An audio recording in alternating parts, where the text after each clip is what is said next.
उस खोली की तरफ लेके जा रहा है और कहता है आओ आगे देखो कि कोई भी नहीं। वो जैसी दरवाजा खोलता है और जब दरवाजा खोल के देखता है अहमद, तो वही बूढ़ी माँ दीवार से टेक लगा के बैठी हुई है। तो कहता है शुक्र है कि वो तुम नहीं हो।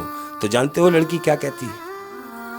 लड़की कहती है शुक्र ना मनाओ, उसकी वजह यह है कि वो जो लड़की के साथ ज्यादती हुई, वो जो उस लड़की का मर्डर हुआ, वो लड़की मैं ही हूं। अस्सलाम वालेकुम शेख साहब। वालेकुम अस्सलाम व रहमतुल्लाहि व बरकातहू। और माशाल्लाह बड़े तारो ताज़ा लग रहे हैं। शेप पे बिल्कुल आपने फ्रेश बनाई हुई है। शुक्र अल्हम्दुलिल्लाह। तो कोई लड़की वड़की का चक्कर तो नहीं है? बहुत अच्छी। क्या कहना चाह रहे हैं? नहीं, ये तो सीधी सी बात है। मेरा आपसे ये सवाल है कि मोहब्बत के चक्कर में तो नहीं पड़ गए दोबारा से? अरे मोहब्बत छोड़ दी अहमद, मोहब्बत छोड़ दी, लेकिन मोहब्बत ने हमें कहीं का नहीं छोड़ा। आए हाय हाय हाय, क्या बात है, क्या बात है, क्या बात है। और कह रहा हूं कि तू अगर मेरा नहीं है तो मुझे भी जिद है। तू अगर मेरा नहीं है तो मुझे भी जिद है। हाय हाय हाय, तू अगर मेरा नहीं है तो मुझे भी जिद है, मैं तेरा तुझे भी कभी होने नहीं दूंगा। हाय हाय हाय, क्या बात है शेख साहब, क्या बात है, क्या बात। क्या छेड़ दिया आप शेरो शायरी के मूड से लग रहे हैं मुझे। बिल्कुल ऐसा ही है कि एक ही शख्स समझता था मुझे। एक ही शख्स समझता था मुझे। कितनी मजे की बात है कि एक ही शख्स समझता था मुझे, फिर यूं हुआ कि वो भी समझदार हो गया। हाय हाय हाय हाय, क्या बात है शेख साहब, क्या बात है। अब यह तो हो गई शेरो शायरी। बिल्कुल। और अब जो हमारा काम है, बिल्कुल हमारा जो काम वो है शुरू करेंगे। और ऑडियंस को इंतजार है। काम से पहले जो हमारे घर वाले हैं, जो हमारे फैमिली मेंबर्स हैं, जी जी बिल्कुल। उनको बहुत बहुत प्यार और धन्यवाद और अस्सलाम वालेकुम। और अहमद, जो मैं आज कहानी सुनाने जा रहा हूँ, ये एक ऐसे घर की कहानी है कि जो घर घंटी वाले घर के नाम से मशहूर हो गया। घंटी वाले घर के नाम से मशहूर। कैसा नाम है ना, घंटी वाला घर। घंटी वाला घर। हाँ, ये एक ऐसा घर है जो घंटी वाले घर के नाम से मशहूर हुआ कुछ यूं कि एक फैमिली है जिसमें 2 अदद मियाँ बीवी हैं, ज़हीफ है। हाँ। इनके 2 अदद बेटे हैं और उन बेटों की बीवियां, यानी इनकी बहू। टोटल घर में ये लोग हो गए 6 मेंबर। 6 मेंबर। तो ये 6 लोग रहते हैं। हाँ। घर बनाया हुआ बड़े मियाँ ने अपनी मेहनत से। एक पोर्शन ऊपर, एक पोर्शन, 2 पोर्शन का घर बनाया हुआ है। सारी जिंदगी मेहनत मजदूरी की उनके बाप ने, और वो घर बनाया। अब जब घर बनाया तो जाहिर उम्र का एक हिस्सा ऐसा भी होता है कि जिसको ज़हाफत कहते हैं, जिसको बुजुर्गी कहते हैं, जिसको बुढ़ापा कहते हैं। आय हाय। जब बुढ़ापे में वालिदैन गए तो उन बच्चों की जो जिम्मेदारी थी कि अपने बाप की केयर करते, अपने माँ की केयर करते। कहाँ जा रहे हैं हम लोग, मेरी तो समझ से बाहर है अहमद। कि उन औलादों से जो उम्मीदें थी वो बिल्कुल उससे बरअक्स निकले।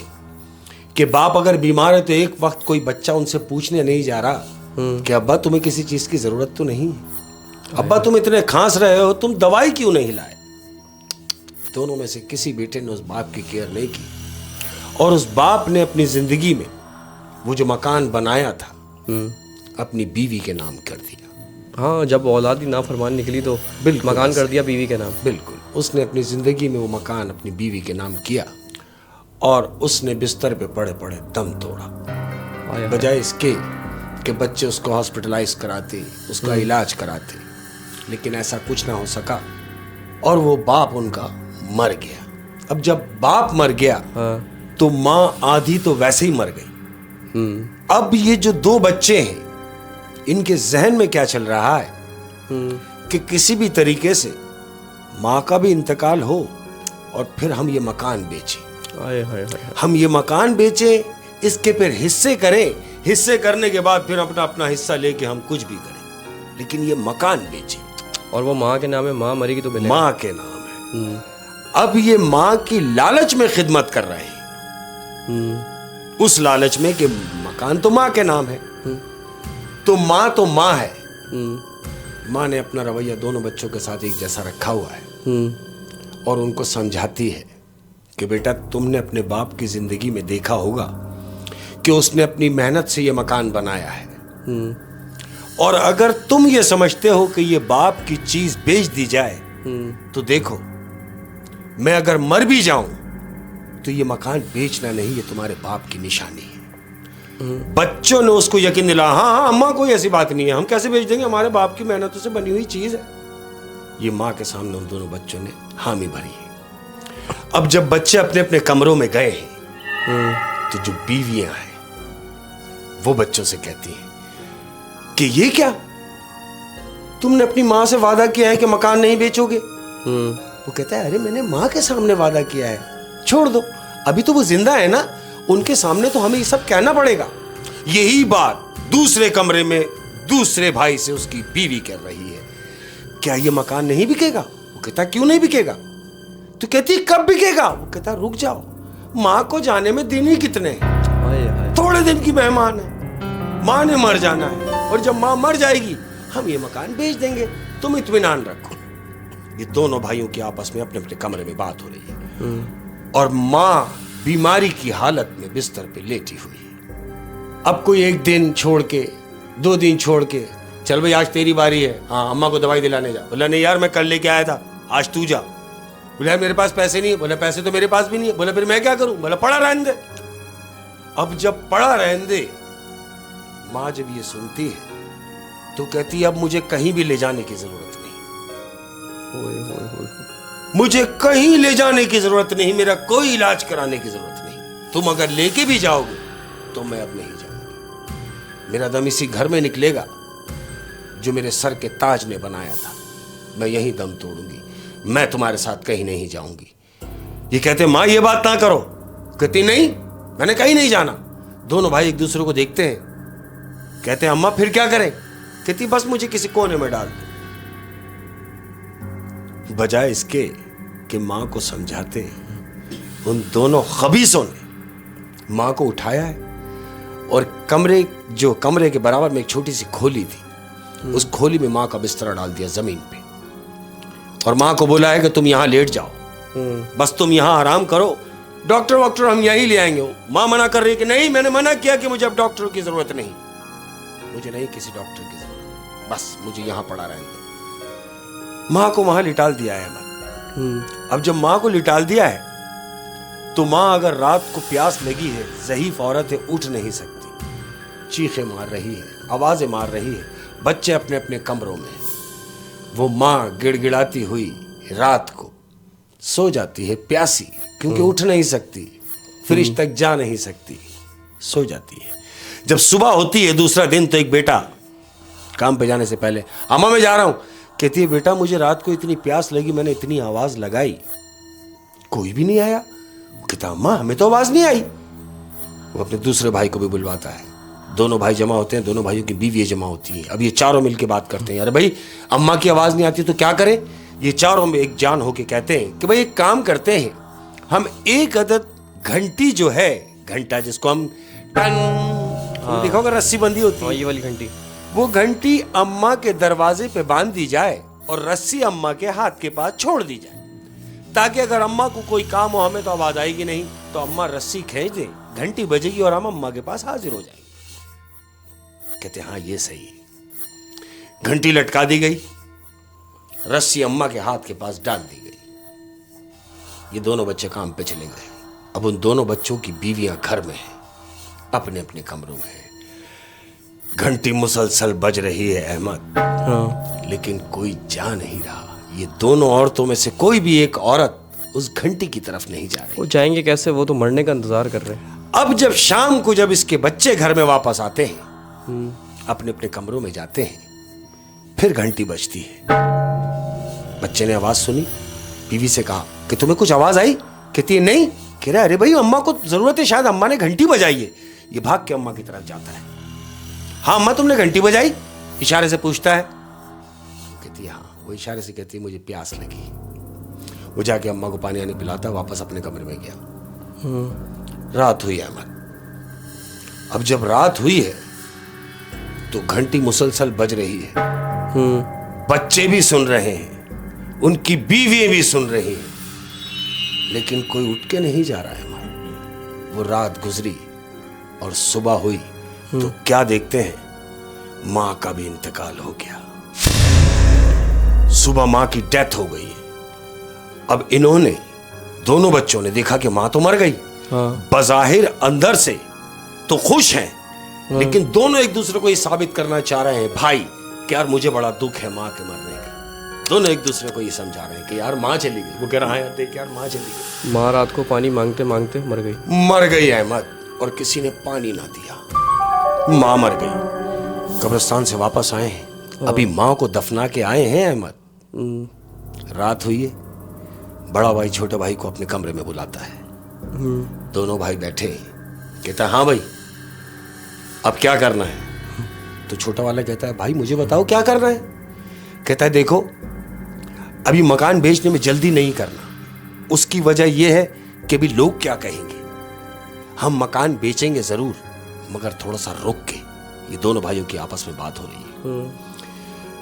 यही बात होने के दौरान दिन गुजरे अहमद, 3 दिन गुजर गए।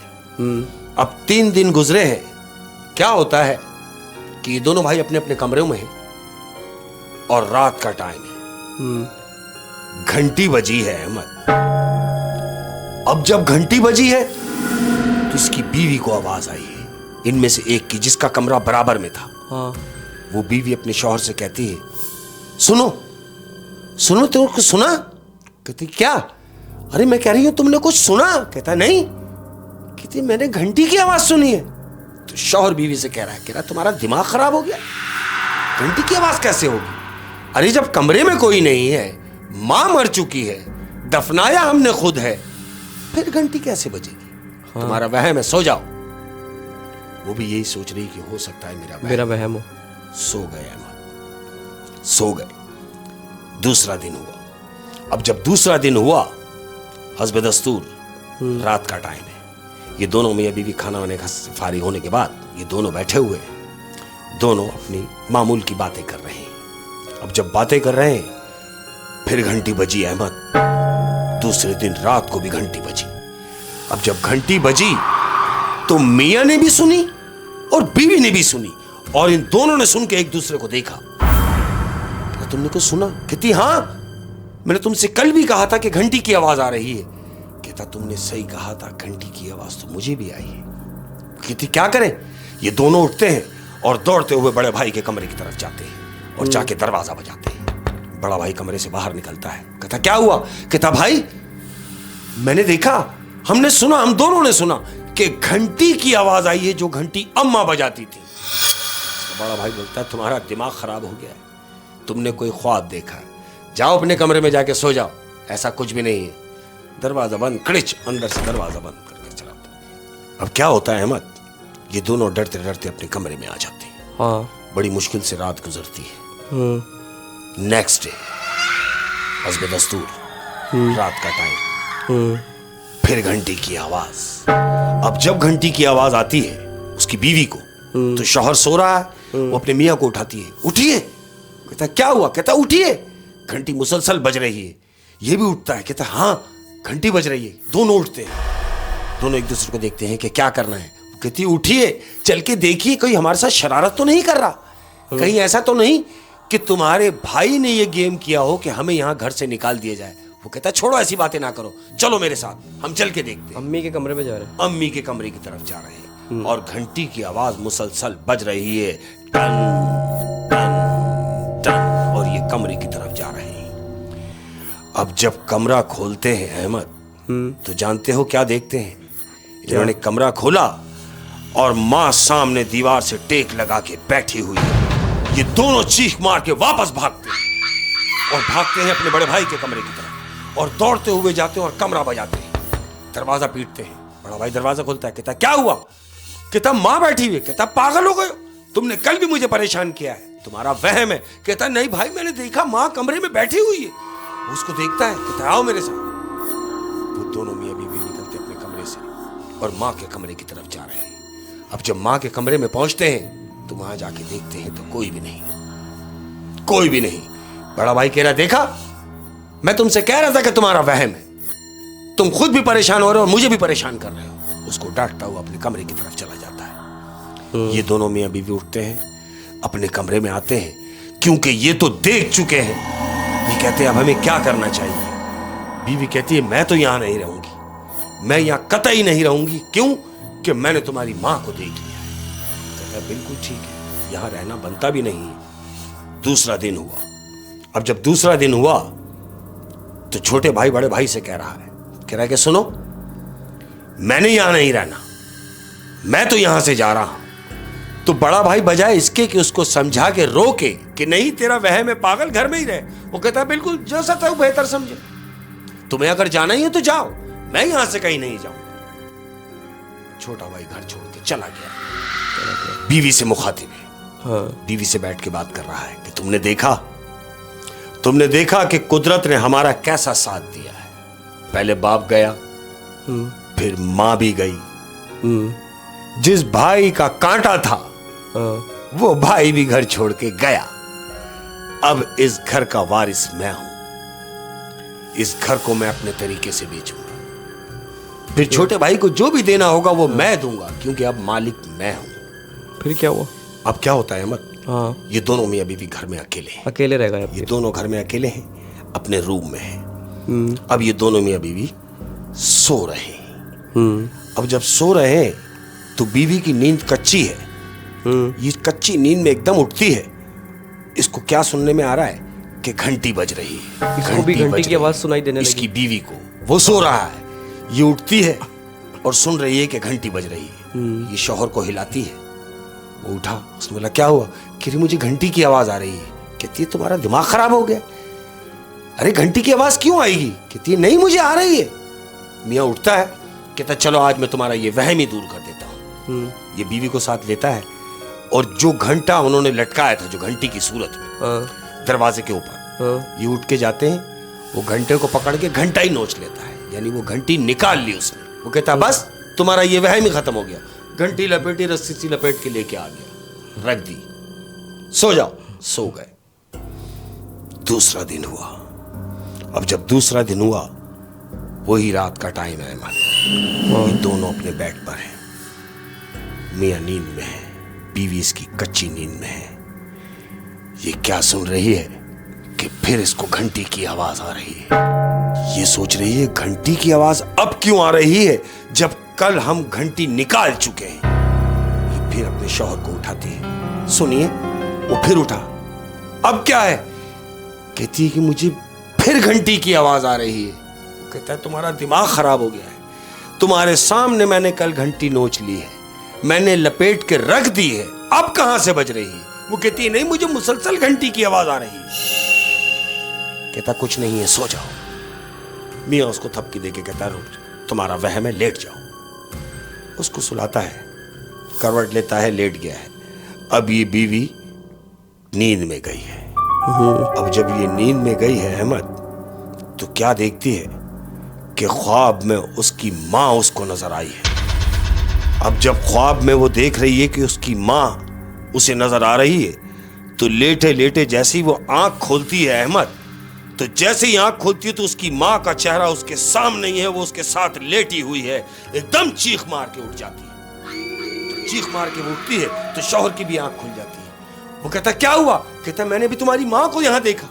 वो बुढ़िया औरत जब वो ख्वाब से बेजार हुई, करवट लेती, उसके सामने उसका चेहरा है। वो चीख मार के उठी और अपने शौहर को बता रही कि मैंने अभी देखा कि तुम्हारी वालिदा मेरे बराबर में लेटी हुई है, बिल्कुल उनका चेहरा मेरे चेहरे के पास था।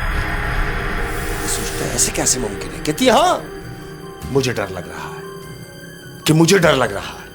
ये उससे कह रही कि नहीं अब मुझे डर लग रहा है, मैंने इस घर में नहीं रहना। वो कहता तुम्हारा दिमाग खराब हो गया, मेरा सारा बनाया हुआ गेम खराब कर दो कि तुम्हें इस घर में नहीं रहना है। कहती है नहीं, मैंने देख लिया है कि तुम्हारी मां की रूह अभी इस घर में है। वो कहता है एक काम करते हैं, मैं तुम्हें इत्मीनान के लिए चलो तुमको दिखा देता हूं कि इस घर में कोई भी नहीं है।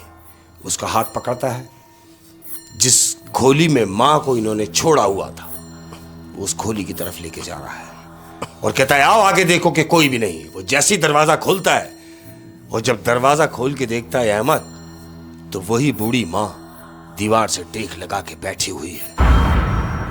उसकी बीवी चीख मार के अपने शौहर के पीछे छुप जाती है। वो कहती देखा मैं तुमसे कह रही थी कि तुम्हारी मां है। तो वो अपनी मां से मुखातिब हुई कि तुम अम्मा, तुम यहां इस हालत में?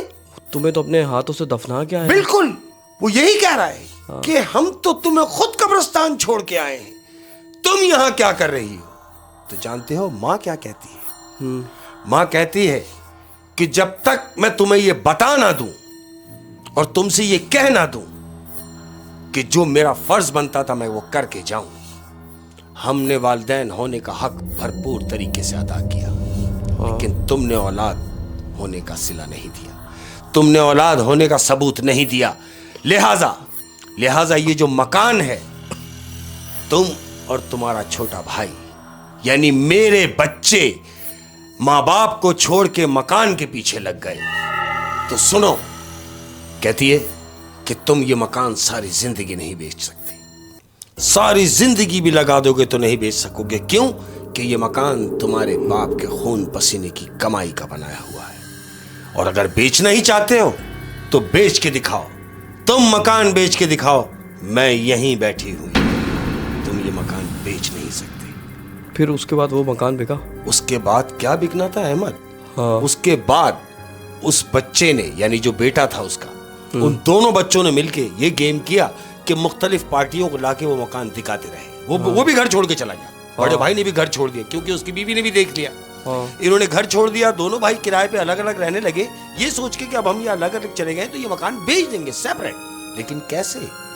वो जिसको भी वो मकान दिखाने के लिए लाए, एजेंसी वाले को साथ लेकर आए, किसी पार्टी को साथ लेकर आए, लेकिन जैसे ही दरवाजे का दरवाजा खोला है तो मुसलसल घंटियों की आवाजें बजना शुरू हो गई। ऐसा महसूस होता है कि जैसे वो घर में दाखिल हुए तो मुसलसल मंदिर के घंटे बज ही रहे, वो घंटी रुक के ना थी, मुसलसल वो घंटी बज रही है। और आज भी वो मकान ऐसे का ऐसे ही अहमद बिका नहीं, वो घर घंटी वाले घर के नाम से मशहूर हो गया।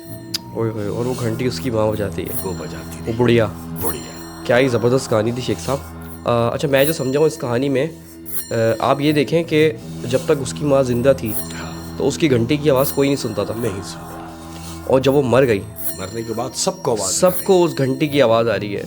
और लालच बुरी बला है, घर भी हाथ नहीं लगा। बिल्कुल ऐसे, माँ बाप को भी खो दिया, घर भी हाथ नहीं लगा। औलादों को क्या होगी? मैं तो ये कहता हूँ कि आज के बच्चे अपने वालिदैन पे उनका एहसास नहीं करते, उनके लिए अगर कुछ करते हैं तो उन पे एहसान करते हैं, उनका एहसास नहीं कर रहे हैं, उन पे एहसान कर रहे हैं। और अक्सर ये भी करते हैं ना कि अगर जो नाफरमान औलादें, वो सारे एक जैसे नहीं होते। वो ये कहते हैं कि जो लालची होते हैं वो ये कहते हैं कि अगर हम कारोबार करेंगे तो हम इस घर को बेच के करेंगे। बताइए, जो माँ बाप ने बनाया है भाई, खुद कीजिए, क्योंकि तुम्हारे बाप ने भी तो खुद किया। हमारे बाप ने भी तो बिल्कुल, तो खुद कीजिए। आय हाय, क्या बात है शेख साहब। अब दूसरी कहानी की तरफ चलेंगे। बिल्कुल। दूसरी कहानी अहमद, ये एक यंग लड़के की है, जवान बच्चा है। ये राजनपुर जा रहा है अपनी बहन की सालगिरह मनाने के लिए। बड़ा प्यार है दोनों बहन भाइयों में, क्योंकि काम के सिलसिले में ये अपने घर से दूसरे शहर आया हुआ है। तो बहन ने बड़ा इसरार किया कि भाई आपको मेरी बर्थडे पे जरूर आना है। तो ये अपनी बहन की बर्थडे मनाने के लिए राजनपुर जा रहा है। ट्रेन में बैठा हुआ है, जैसे आम दस्तूर लोग बैठे होते हैं ट्रेन में, डब्बे में बैठे हुए लोग। अब तुमने देखा होगा ट्रेन के डब्बे में आमने सामने सीटें होती हैं। तो क्या देखता है, जिस सीट पे ये बैठा हुआ है उस सीट के सामने एक लड़की बैठी हुई है। तो सामने वाली सीट जो है, उस सीट के ऊपर एक लड़की बैठी हुई है। अब जिस सीट पे वो लड़की बैठी हुई है उस लड़की की नजर इस वाली सीट पर है, क्योंकि उसके IQ इधर है। वो इस लड़के को भी देख रही है और इस लड़के के पीछे जो लोग बैठे हैं वो भी नजर आ रहे हैं। ट्रेन चल रही है अहमद, ट्रेन चल रही है, स्टेशन सिस्टम से होती है। अब स्टेशन आहिस्ता आहिस्ता स्टेशन आते जा रहे हैं, लोग उतरते जा रहे हैं अपनी मंजिल की जानिब। जैसे जैसे स्टेशन आते गए वैसे वैसे लोग कम होते चले गए, ट्रेन खाली होती चली गई। अब क्या हुआ, राजनपुर आने से पहले उस डब्बे के अंदर सिर्फ 4 लोग रह गए। यानी एक वो लड़की जो बैठी हुई है सामने, एक वो लड़का जो अपनी बहन की सालगिरह मनाने के लिए राजनपुर जा रहा है, दो वो लड़के जो पीछे बैठे हुए उस लड़की को नजर आ रहे हैं कि ये जो 2 लड़के बैठे हैं ये मुझे कुछ बदतमीज टाइप के लड़के नजर आ रहे हैं। थोड़े लड़की ने ऑब्जर्व किया कि वो लड़कों की नीयत सही नहीं है। ये सामने वाले लड़के से कहती है कि सुनो, मैं अगर तुमसे कुछ कहूं तो मेरी बात मानेंगे, ये मेरी बात रख लेंगे? तो सामने बैठा हुआ कहता कहिए। कहती देखिए, पीछे घूम के ना देखिएगा, लेकिन जो आपकी सीट के पीछे जो दो लड़के बैठे हुए हैं, हाँ, वो निहायत ही बदतमीज टाइप के लड़के लग रहे हैं, लेकिन आप प्लीज ऐसा ना जाहिर कीजिएगा कि मैं आपके साथ नहीं हूं। कहता कैसी बातें कर रही हैं? कहती बस मैं जैसे कह रही हूं वैसे जरा सुने, आप ये जाहिर कीजिए कि मैं आपके साथ हूं, ताकि उन्हें यह महसूस ना हो कि मैं अकेली हूं। क्यों? कि मुझे अकेली देखकर मेरे साथ कोई शरारत करेंगे। वो लड़का उसको देख के मुस्कुराता है कहता है जाइए अपना काम कीजिए। राजनपुर आया, गाड़ी स्टेशन पे लगी। वो जो लड़का था जो अपनी बहन की बर्थडे मनाने जा रहा है, उसने अपना बैग लिया और स्टेशन से उतर रहा है, क्योंकि लड़की को तो कहीं और जाना है। उसने ये महसूस किया कि अगर ये लड़का उतर जाता है, राजनपुर स्टेशन ये उतर गया, ट्रेन में रह गए हैं सिर्फ वो दो लड़के और मैं अकेली, तो क्यों ना मैं भी यहीं उतर जाऊं, बजाय इसके कि ट्रेन चले और ये दोनों बदतमीज इस डब्बे में हो। वो लड़की ये सोच के वो भी राजनपुर उतर गई, जबकि जाना उसने कहीं और था। वो लड़की उतरी अहमद, और उस लड़की को हम देखी वो जो दो लड़के थे वो भी वहीं उतर गए, यानी ये सारे के सारे राजनपुर उतर गए, चारों।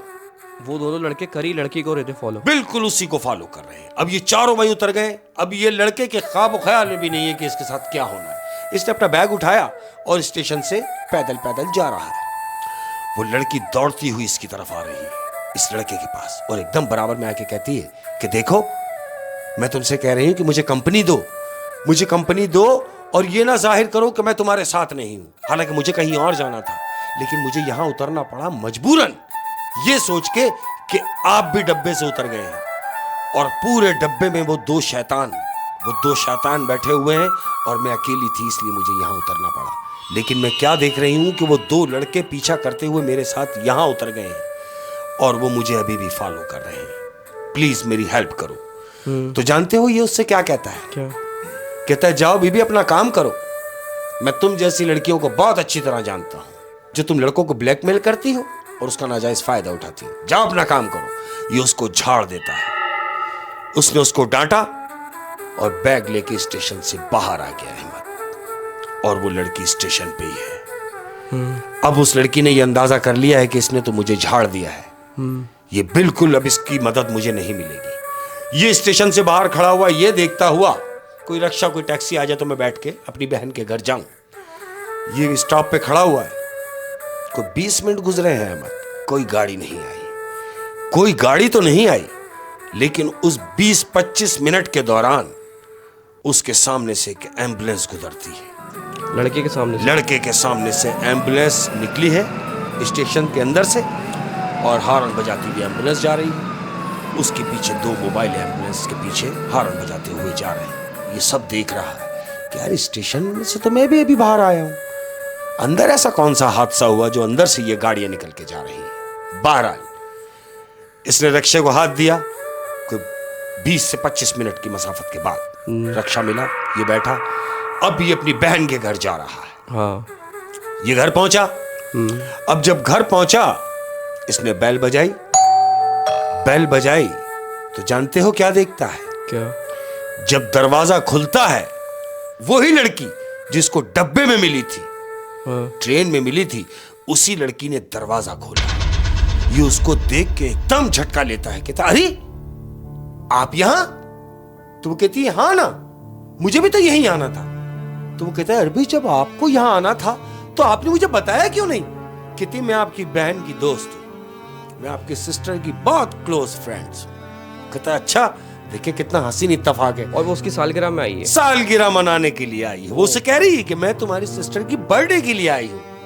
कहती मैं तुम्हारी सिस्टर की बर्थडे मनाने के लिए आई हूँ। तो वो भी यही कहता है कि मैं भी इसी सिलसिले में यहाँ आया हूँ। अच्छा।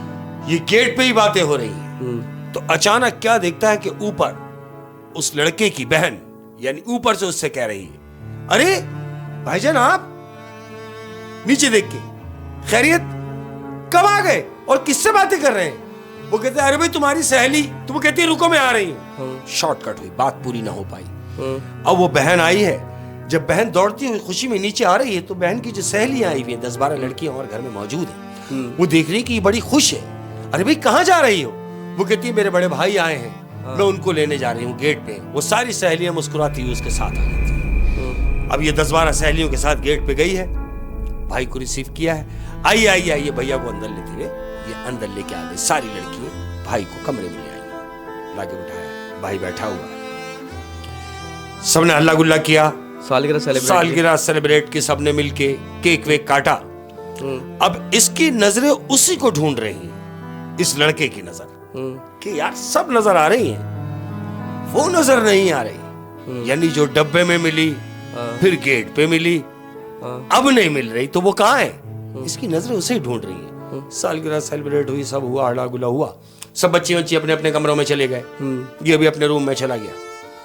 अब ये रात को 2-2:30 बजे का टाइम उठा है अहमद, इसे प्यास लगी है। ये उठा, फ्रिज की तरफ गया, फ्रिज का दरवाजा खोला, पानी की बोतल निकाली, पानी निकाल के रखता है, तो पीछे से उसको आवाज आती है, सुनो। अब जैसे ही ये पीछे घूम के देखता है तो वही लड़की जो डब्बे में मिली थी, वो लड़की खड़ी है और इससे कह रही है कि देखा, मैंने तुमसे कितनी इंसिस्ट की, मैंने तुमसे कितनी रिक्वेस्ट की कि प्लीज प्लीज मुझे अकेला ना छोड़ो, तुम मुझे अकेला ना छोड़ो, वरना ये 2 शैतान लड़के मेरे साथ कुछ भी करेंगे, मुझे अकेला ना छोड़ो।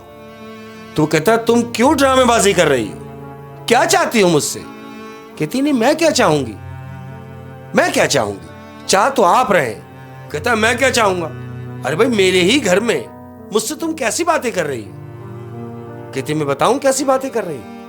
ये फ्रिज का जैसे इसने दरवाजा बोतल रख के फ्रिज बंद किया और घूम के देखा तो वो लड़की नहीं। अब ये पूरे कमरे में उसको ढूंढ रहा है कि अभी तो मेरी इससे बात हुई है, पूरे कमरे में इसे ढूंढा, वो लड़की ना मिल के दी सी, लड़की नहीं मिली। तो क्या देखता है कि बहन की नजर पड़ गई इसको कि भाई परेशान है। वो उसको आवाज देती है, भैया क्या हुआ? वो कहता है कुछ नहीं। कहती नहीं कुछ तो है जो आप परेशान है।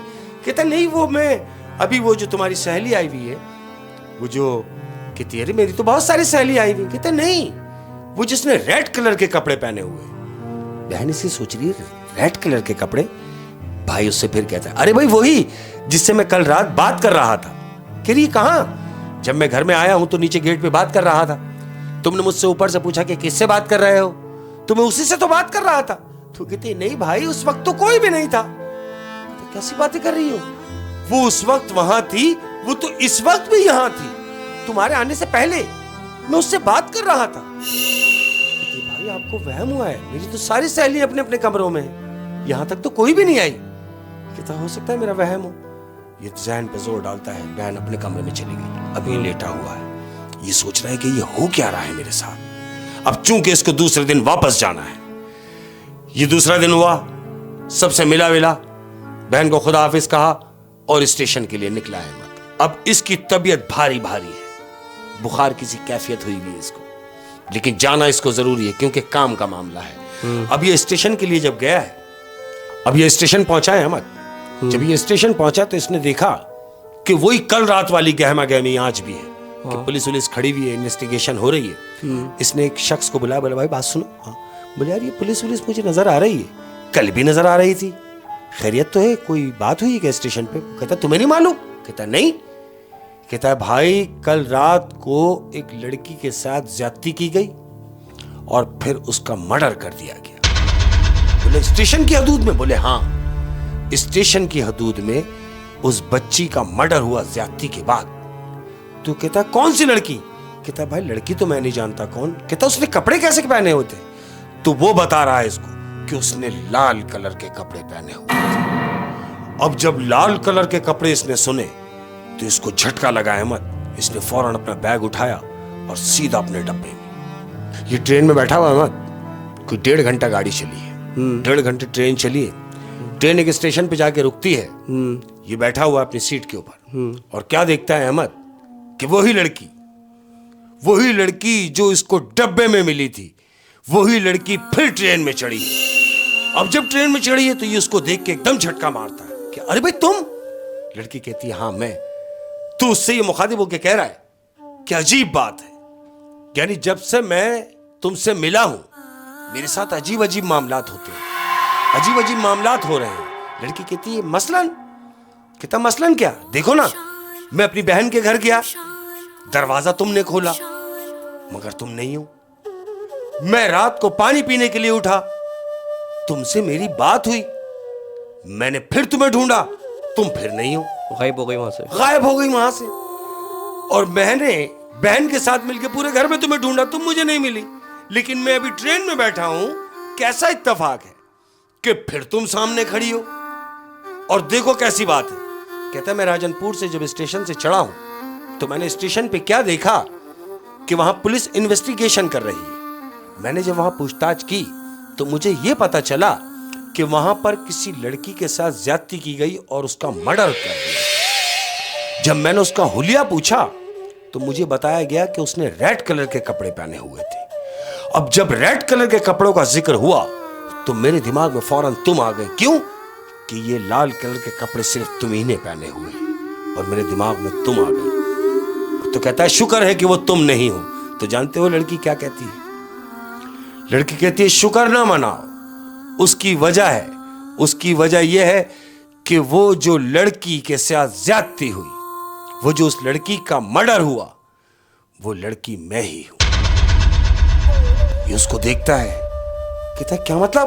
कहती है हां, मैंने तुमसे कहा कि देखो मुझे अकेला ना छोड़ो, देखो देखो मेरे साथ ऐसा बर्ताव ना करो कि इन दो शैतानों को यह महसूस ना हो कि मैं तुम्हारे साथ नहीं हूं। तुम मुझे थोड़ा सा साथ दे दो। अगर तुम उस वक्त मुझे डांट के भगाते नहीं, अगर तुम उस वक्त मेरा साथ दे देते और उस वक्त अगर कुछ पल मेरे साथ रुक जाते, मेरे साथ बिता देते, तो ना तो मैं मरती, ना मेरे साथ ज्यादती होती और ना मैं रूह बन के भटक रही होती। यानी इसकी बहन के घर में जो लड़की मिली थी वो इसकी रूह थी। रूह थी। वो जो वहां से गायब हुई, पानी जहां से पी रहा था, वो भी रूह थी। वो भी रूह थी। जो इससे बात कर रही है ये भी रूह है। रूह है। और वही वाली बात है ना कि इसने इसका साथ नहीं दिया था वहां पर। नहीं साथ दिया। और ये यही इसको बताने आई है। बिल्कुल बताने आई है। और अगर ये यहाँ से निकल जाता तो उसको पता तो नहीं चलता जिंदगी भर के उसी लड़की का मर्डर हुआ है, जिससे ये मदद, जो लड़की इससे मदद मांगती रही और ये मदद ना कर सका। उसके बाद ये घर पहुंचा है अहमद, कोई तकरीबन 15 दिन बीमार पड़ा रहा है। 15 दिन के बाद बड़ी पढ़ाई करने के बाद, इसका उतार करने के बाद ये होश में आया है और फिर अल्लाह अल्लाह में लग गया है, तौबा में लग गया है कि काश मैं उस वक्त उस लड़की की बात मान लेता, उसकी मदद कर देता तो वो लड़की मरती ना। आय हाय हाय हाय।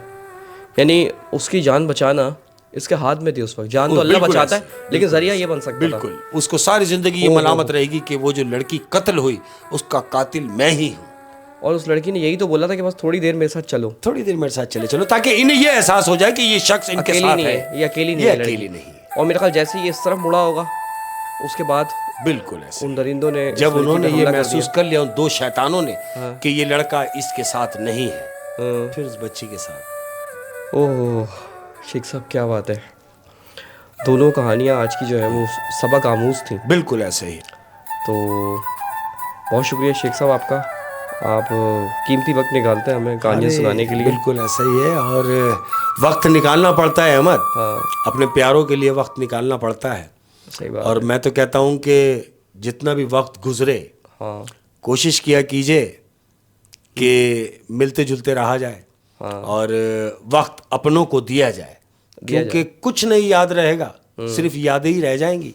और ये जो वक्त है जो गुजरता है, वक्त की सबसे अच्छी बात क्या है कि ये रुकता नहीं है अहमद, ये गुजर जाता है। ये गुजर जाता है। बिल्कुल। वो कहते हैं ना कि वक्त गुजर जाता है, बस बातें रह जाती है। बिल्कुल ऐसे ही।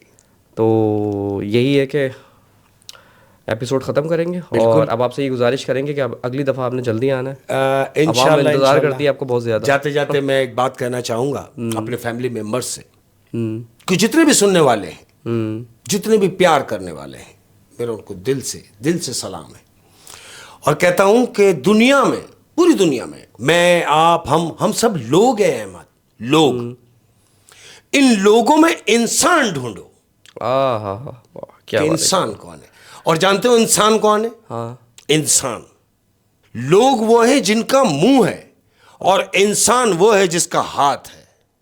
क्या बात है कि मुंह लोगों का और हाथ तेरा, तो जो हाथ है वो इंसान का हाथ क्या बात है, क्या बात है। और उस हाथ में निवाला हो, है बिल्कुल ना, ऐसी है, सुभान मुंह तेरा और हाय, निवाला मेरा। निवाला मेरा। और ये है कि मदद करे बस सबकी, बिल्कुल ऐसे सबकी मदद करें। बिल्कुल बहुत शुक्रिया, आज का एपिसोड ख़त्म करते हैं। और अगर आपके पास भी कोई कहानियाँ हैं तो आप हमारे इंस्टाग्राम पे हमें सेंड कर सकते हैं। अपना ठीक है? बहुत ज़्यादा ख्याल शुक्रिया। रखिएगा, दुआओं में याद रखिएगा। अस्सलाम अल्लाह वालेकुम। हाफ़िज़।